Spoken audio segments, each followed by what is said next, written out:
pendidikan agama Katolik dan budi pekerti. Bagaimana kabar Ananda sekalian? Mem berharap semua Ananda dalam keadaan sehat dan tetap semangat mengikuti PJJ kita dari ini. Nah, Ananda sekalian, kita akan memulai pelajaran kita. Namun sebelumnya, terlebih dahulu kita siapkan hati kita dan berdoa. Dalam nama Bapa dan Putra dan Roh Kudus, amin. Bapa yang penuh kasih, terima kasih kami aturkan kehadirat-Mu atas penyelenggaraan dan penyertaan-Mu kepada kami. Berkatilah dan bimbinglah kami hari ini, agar kami dapat belajar dengan baik, agar kami mampu memahami nilai-nilai panggilan hidup, terlebih panggilan hidup berkeluarga. Semoga kami mampu untuk menemukan nilai itu, sehingga dapat menjadi bekal kelak pada saat kami menjalani panggilan-Mu. Engkau kami puji ya Tuhan, kini dan sepanjang masa. Amin. Dalam nama Bapa dan Putra dan Roh Kudus, amin. Setelah kita membuka pelajaran kita dengan doa, maka kita akan melihat materi kita, dan judul kita hari ini adalah Sakramen Perkawinan. Adapun kompetensi dasar kita dari 3.10, memahami sakramen perkawinan dan sakramen tabisan sebagai panggilan hidup dan indikator pencapaian hasil belajar.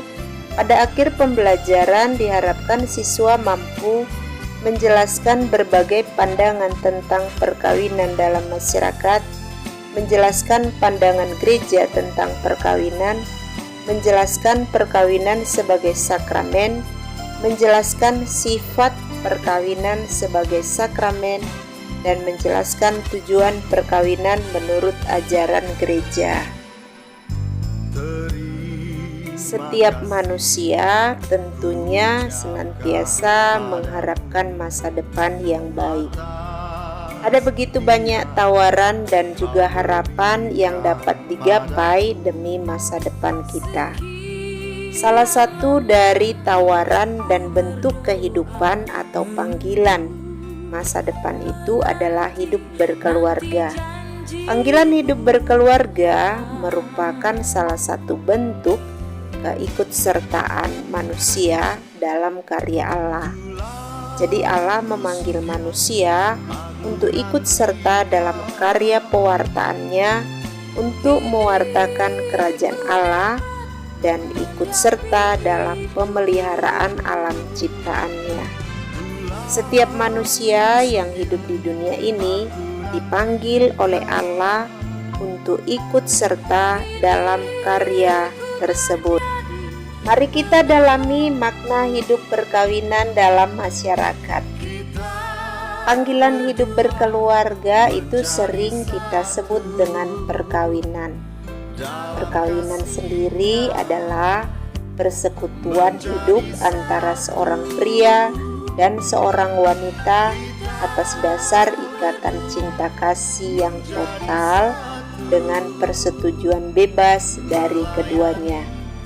Namun demikian, dalam masyarakat kita ada begitu banyak pandangan tentang perkawinan yang memungkinkan adanya perbedaan pandangan antara yang satu dengan yang lainnya.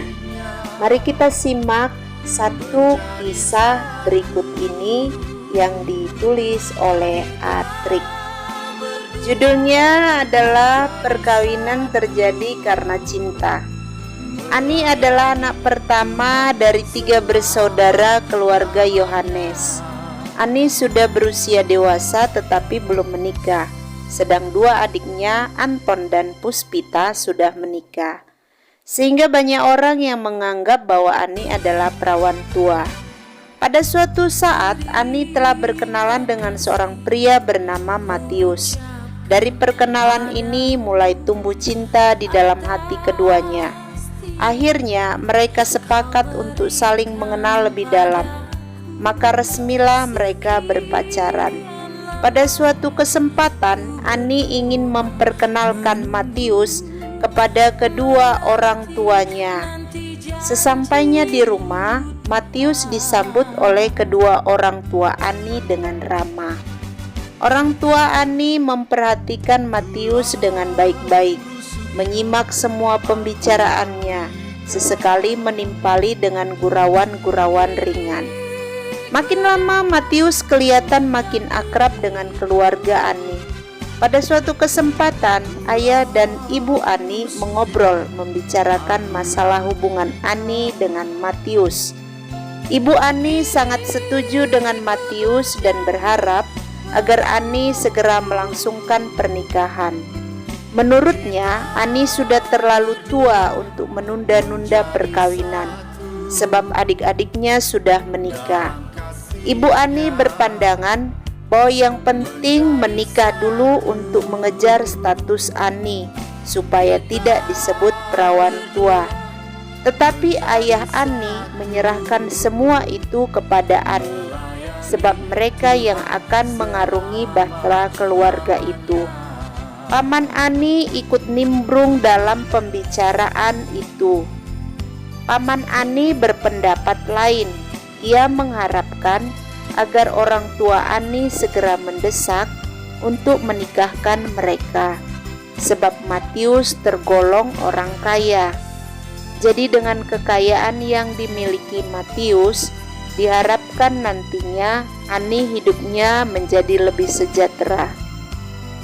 Akhirnya kedua orang tua Ani mencoba untuk membicarakan masalah ini dengan Ani. Ani mengutarakan kepada kedua orang tuanya bahwa memang ia dan Matius saling mencintai, tetapi mereka saat ini ingin sama-sama saling mengenal lebih dalam, sehingga ketika nantinya mereka memutuskan untuk menikah, mereka menikah karena cinta, bukan karena usia ataupun karena harta. Akhirnya orang tua Ani menyerahkan semua itu kepada Ani. Setelah beberapa bulan mereka saling mengenal lebih dalam, akhirnya mereka berani memutuskan untuk melanjutkan hubungan mereka dalam jenjang perkawinan. Karena keduanya dari keluarga Katolik, maka mereka berusaha mengurus persiapan perkawinan mereka di gereja. Akhirnya mereka menerima sakramen perkawinan di gereja dan menjadi suami istri yang sah. Ya, perkawinan mereka terjadi karena cinta, bukan karena usia ataupun karena harta. Dari kisah di atas bisa kita lihat bahwa panggilan hidup berkeluarga itu merupakan salah satu bentuk keikutsertaan manusia dalam karya Allah. Allah memanggil manusia untuk ikut serta dalam karya pewartaannya, untuk mewartakan kerajaan Allah, juga untuk ikut serta dalam pemeliharaan alam ciptaannya. Nah, pengertian perkawinan itu sering diartikan sebagai persekutuan antara seorang pria dan seorang wanita atas dasar ikatan cinta kasih yang total dengan persetujuan bebas dari keduanya. Dan hal ini sudah ditampakkan dalam kisah Ani dan Matius. Ada beberapa pandangan tentang perkawinan. Misalnya, ada orang yang memandang bahwa perkawinan itu sebagai kontrak atau perjanjian belaka. Tetapi ada juga pandangan yang hanya menekankan perkawinan dari segi tujuannya. Jadi tujuan perkawinan itu hanya untuk mendapatkan anak atau keturunan. Sehingga jika sulit untuk mendapatkan anak atau keturunan, maka perkawinan itu dapat diceraikan. Tetapi ada juga yang menghubungkan perkawinan itu sebagai usaha untuk memperoleh status, seperti pandangan Ibu Ani, di mana ibunya mendesak agar Ani cepat menikah untuk memperoleh status supaya tidak dikatakan sebagai perawan tua, atau juga untuk memperoleh harta warisan, seperti pandangan Paman Ani, di mana pamannya mendesak agar Ani menikah karena Matius itu tergolong orang kaya. Atau juga perkawinan itu sebagai usaha untuk memperoleh kekuasaan dan sebagainya. Adanya pemahaman yang keliru tentang perkawinan ini menjadi salah satu sebab banyaknya hidup perkawinan yang akhirnya putus di tengah jalan. Nah, dalam gereja Katolik sendiri, dasar perkawinan itu adalah cinta. Cinta di antara dua orang, yakni seorang laki-laki dan seorang perempuan. Dan mereka mengikat janji dalam sebuah perkawinan. Jadi gereja Katolik memandang dan memahami bahwa hidup berkeluarga itu sungguh suci dan bernilai luhur. Karena keluarga itu merupakan persekutuan hidup dan kasih suami istri yang mesra yang diadakan oleh Sang Pencipta dan dikukuhkan dengan hukum-hukumnya dan dibangun oleh janji pernikahan atau persetujuan pribadi yang tidak dapat ditarik kembali. Setelah kita melihat makna hidup perkawinan dalam masyarakat, sekarang kita akan lihat bagaimana ajaran kitab suci tentang makna perkawinan. Kita akan lihat dua perikop, yakni dari Kejadian 2 ayat 18 sampai dengan 25 dan juga dari Markus 10 ayat 1 sampai dengan 9. Silakan Ananda di rumah buka kitab sucinya. Mem akan membacakan perikop ini bagi kita. Dari Kejadian 2 ayat 18 sampai dengan 25 yang berbunyi sebagai berikut. Tuhan Allah berfirman, "Tidak baik kalau manusia itu seorang diri saja. Aku akan menjadikan penolong baginya yang sepadan dengan dia." Lalu Tuhan Allah membentuk dari tanah segala binatang hutan dan segala burung di udara. Dibawanyalah semuanya kepada manusia itu untuk melihat bagaimana ia menamainya. Dan seperti nama yang diberikan manusia itu kepada tiap-tiap makhluk yang hidup, demikianlah nanti nama makhluk itu untuk seterusnya. Manusia itu memberi nama kepada segala ternak, kepada burung-burung di udara, dan kepada segala binatang hutan. Tetapi baginya sendiri ia tidak menjumpai penolong yang sepadan dengan dia. Lalu Tuhan Allah membuat manusia itu tidur nyenyak. Ketika ia tidur, Tuhan Allah mengambil salah satu rusuk daripadanya, lalu menutup tempat itu dengan daging.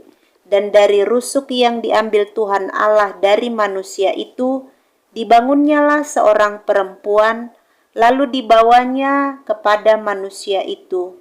Lalu berkatalah manusia itu, "Inilah dia, tulang dari tulangku dan daging dari dagingku.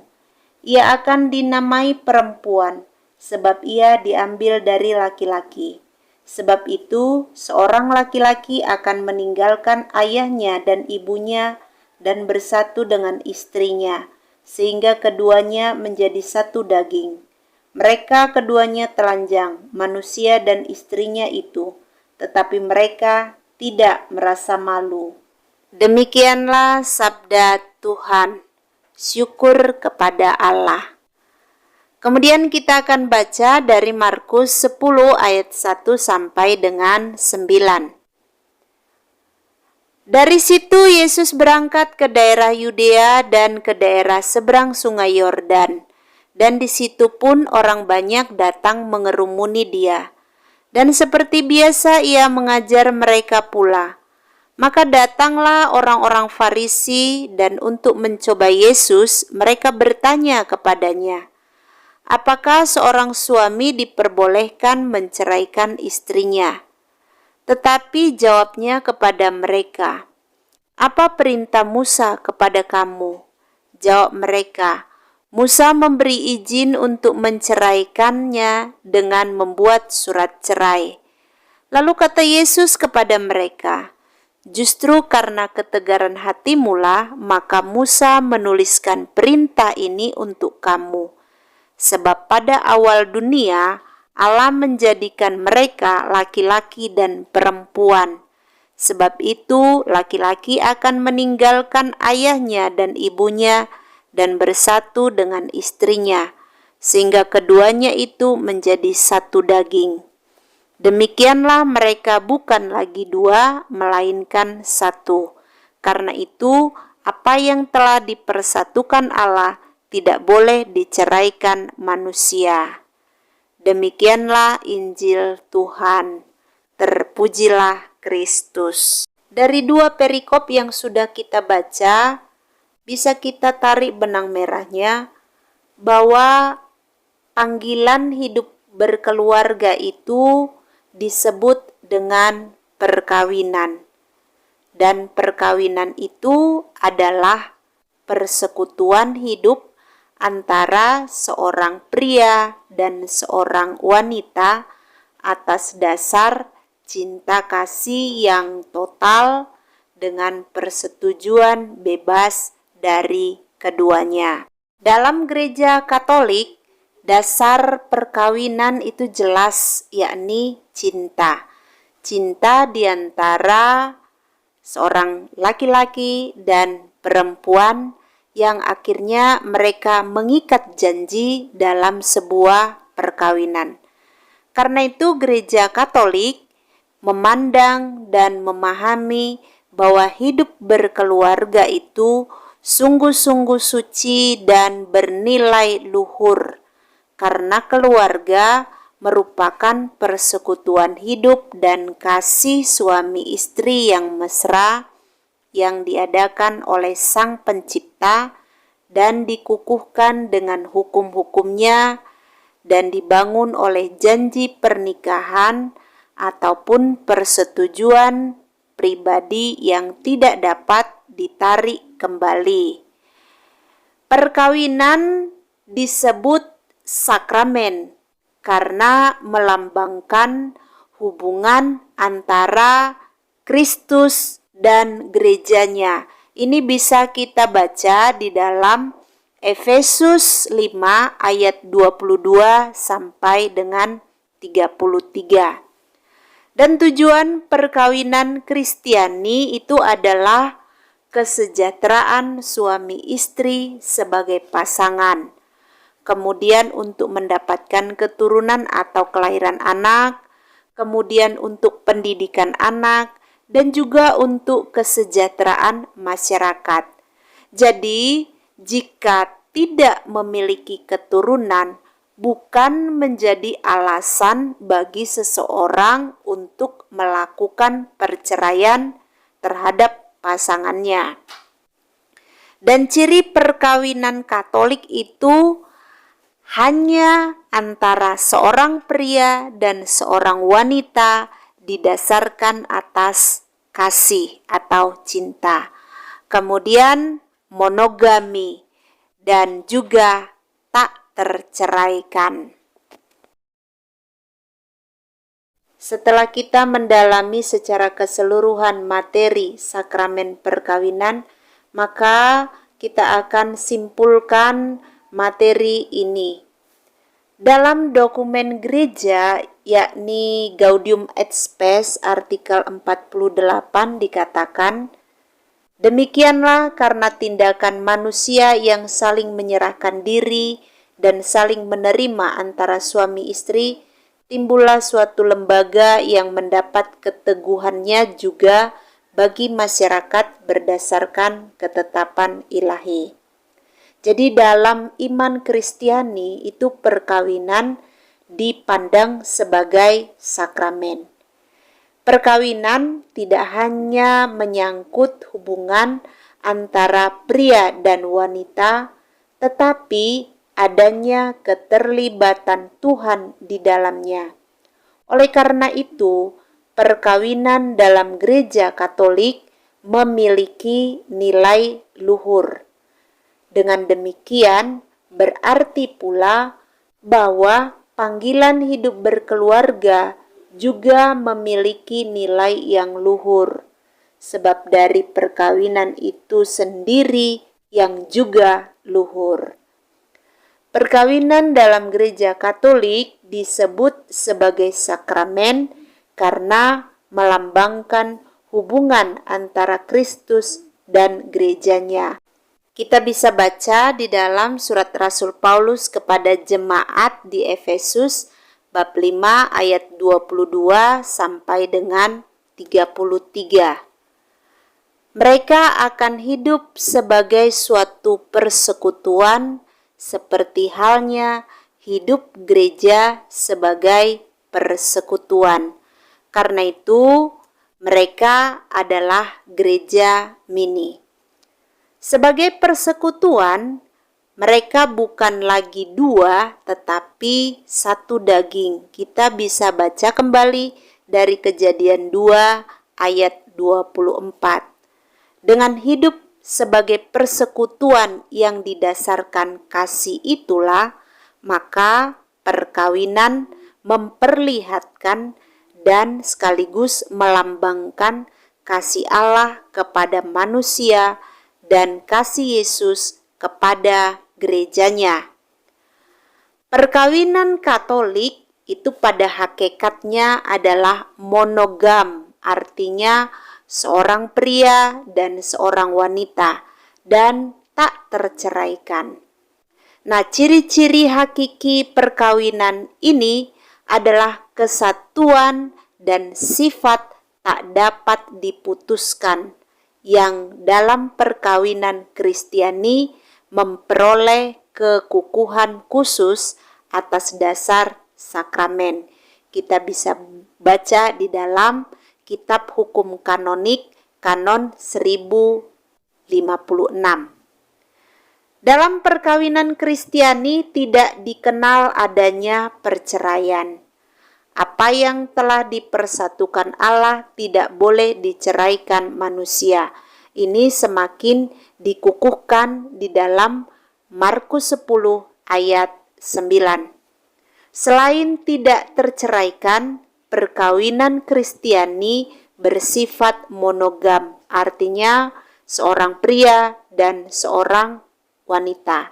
Jadi cinta antara seorang suami dan seorang istri bersifat total dan tak terbagikan. Karena itu seorang suami itu harus mengasihi istrinya seperti tubuhnya sendiri. Kita masih bisa baca di dalam Surat Rasul Paulus kepada jemaat di Efesus bab 5 ayat 28. Demikian juga istri terhadap suaminya.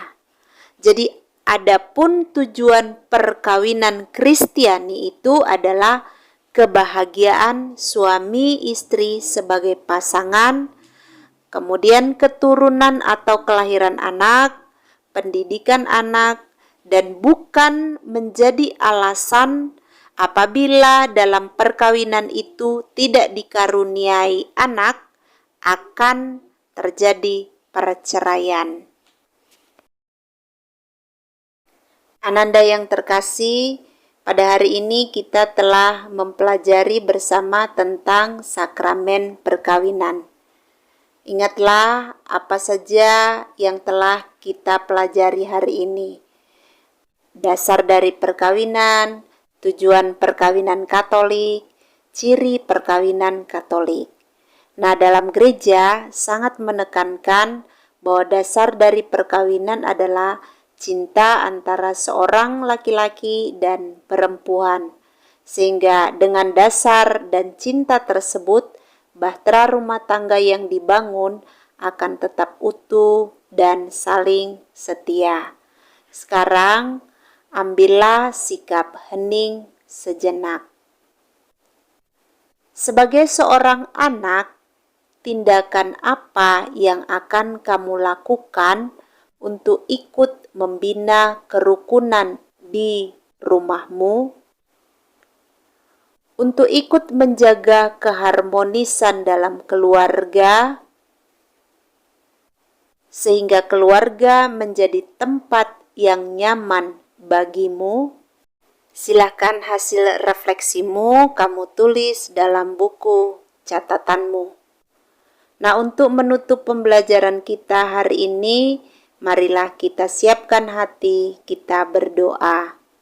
Dalam nama Bapa dan Putra dan Roh Kudus, amin. Ya Tuhan Maha Pengasih dan Penyayang, kasih-Mu senantiasa kami rasakan dalam hidup kami, terutama melalui keluarga kami masing-masing. Berkatilah keluarga kami, terlebih orang tua kami, agar mereka senantiasa mengalami kasih dari-Mu. Dampingilah keluarga kami, agar keluarga kami menjadi keluarga Kristiani sejati yang meneladan keluarga kudus di Nazaret. Bantulah kami agar dapat turut serta mengusahakan keharmonisan di dalam keluarga dan rumah kami masing-masing. Demi Kristus Tuhan dan Juru Selamat kami. Amin. Dalam nama Bapa dan Putra dan Roh Kudus. Amin. Demikian pembelajaran kita hari ini. Kita bertemu dalam pembelajaran berikutnya. Selamat belajar. Shalom.